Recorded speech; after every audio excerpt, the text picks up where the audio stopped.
if you're not worried, you ought to be, and you must not be paying attention. Let me actually start with a statistic that ought to be front page.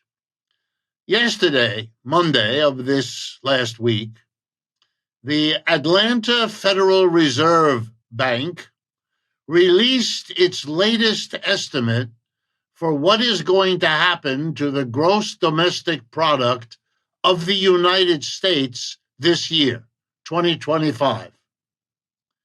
The most recent, earlier estimate, a few weeks ago, was in line with a general notion that it would be somewhere around 2%, maybe a bit more.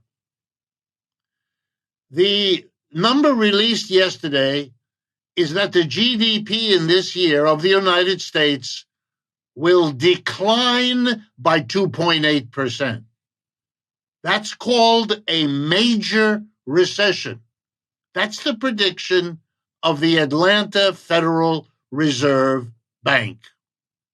And that information changes in a worsening direction almost anything and everything we can talk about. The impact of the tariffs, the war economies that are being revved up in Europe. What we are seeing is a level of desperate acts that are desperate because even though the chances of their succeeding are small, enormous risks are being taken for the small chance of a good outcome. That's the definition of desperate.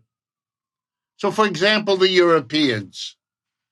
The Europeans are watching, and it's so important for folks to understand this.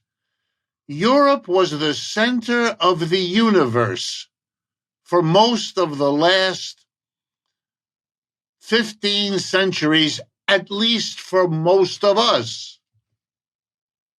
It was where we talked about the great Roman Empire, where we talked about the feudal 1,000 years, where we talked about the explosive development of modern capitalism, and where we talked about colonialism. And what was that? Europe taking over the rest of this planet one way or another. In all of that, the United States is a footnote. Okay? What we are seeing is that center of so much of world history, Europe, becoming a small side story. That ought to show people how deep the changes are we are living through. Europe has already been completely sidelined in terms of modern economics. The modern global economy, which is more global than it has ever been, is divided between two powerful centers, the United States and its major allies, the so-called G7, and China and its major allies, namely China and the BRICS. They were roughly equal as China rose and Europe, America declined. They hit an equal level around the year 2020. Since that time, because China and the BRICS have grown so much faster than the United States and Europe, they are now no longer equal.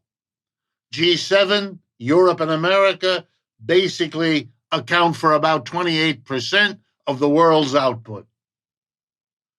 China and the BRICS account for 35% of the world's output. They're already ahead of us. And if there's a recession this year, while growth in China is scheduled to be in the neighborhood of 5%, well, it'll only get worse. We are watching Europe become irrelevant.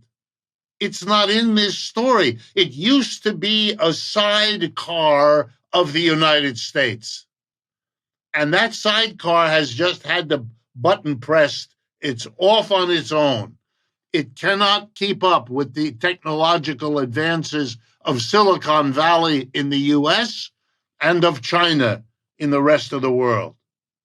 They are the dominant fill-in-the-blank everything in economics. and Europe isn't in everything in economics. With great fanfare, the leaders of Europe are talking about, as you rightly pointed, we're upping our defense spending. Von Leyen says, the German woman who's in charge of the EU, says we're going to spend, and then she pauses for effect, $680 billion.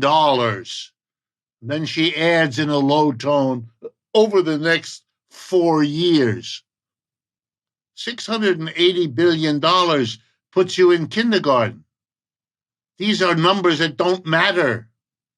And most of that is supposed to be spent to help Ukraine, which is pouring that down the drain.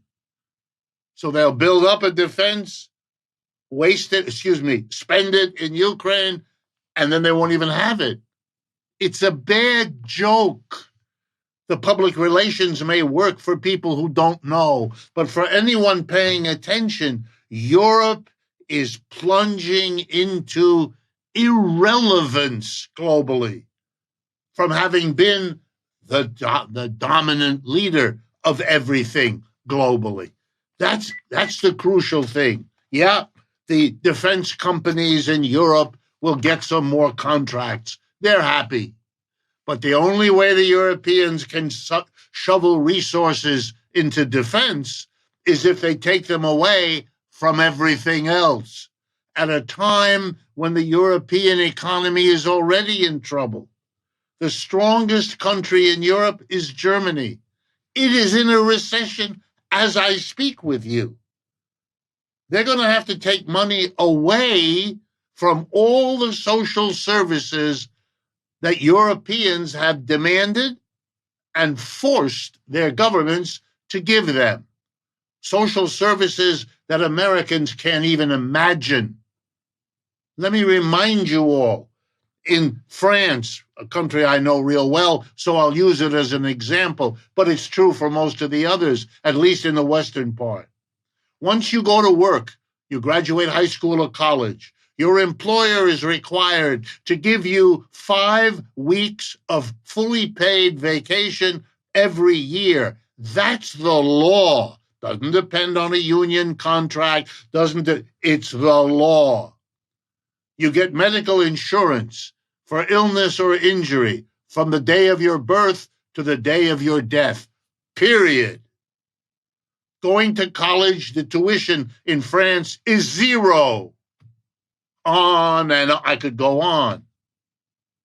Those things are now going to be taken away in order to fund defense, which will still leave Europe far behind the United States in military capability and far behind the Russians and the Chinese working together now. And so it's too late for Europe. And they don't know what to do, and they're going to now do defense, a silly mistake that will be rude in the years ahead. It is really extraordinary. They are acting as though they are not in the position they're in. Psychologists call this denial. The United States is showing how desperate by comparison it is. It is turning on its allies. So desperate is it to make its situation better that is going to whack Canada and whack Mexico with the tariffs that went into effect this morning. Wow. Jettisoning Europe, all the allies. When the ship is in trouble, it throws what it had on board, even if those things were valuable, overboard in order to make it through the storm. That's what we're seeing. And when you look at the policies, whether it's the tariff or it's the kissing Europe goodbye, you're seeing what in football is called a Hail Mary pass.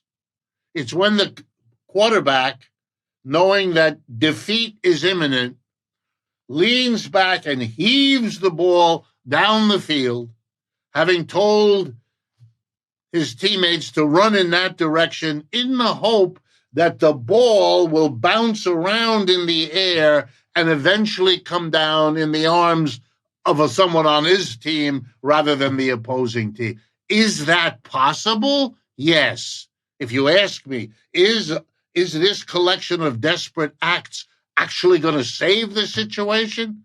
Is it possible? Yes. But it's possible in the same way that a Hail Mary pass is possible. It's not likely. It's not a reasonable thing to do. It's not something you would ever do unless you were desperate.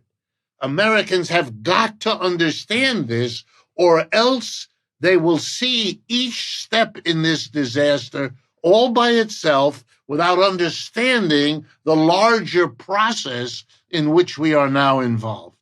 And believe me, if the prediction of the Atlanta Federal Reserve Bank is correct, and most economists will think it is, they have a good record down there of making these kinds of predictions, then we are beginning, only at the beginning of the troubles that are going to beset this economy. Capitalism crashes every 4 to 7 years in every country, wherever it has gone. That's why we know about economic downturns. That's why we have all the variables that the Atlanta Federal Reserve has to put in their computer to calculate, we're due for another one now. Every 4 to 7 years. The last one was in 2020 when the pandemic hit. And what are we now? 5 years later, bingo, right on schedule. Capitalism is a system that does this. But if you put together the crises that recur every few years with longer range historical shifts, like what has happened in China and Russia, like the history of Europe that we just summarized, then you're talking about too many things coming together at the same time. It's like, again, in our personal lives, we can handle a crisis over here and then another one over there. But if there's a crisis on the job and a crisis in your love life and a crisis with your children, it's too many. Any one of them you could navigate. We are getting to the point. That's why we have Mr. Trump. It's not that he's odd. What's odd is that an odd person like that would be the president of a country. That's a sign that everything is shaking.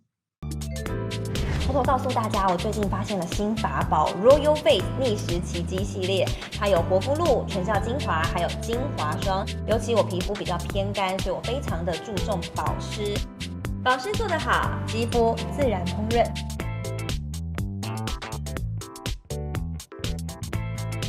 提亮肤色更年轻，抚平皱纹超有感，而且气色变好。用心保养，每天都更美一点。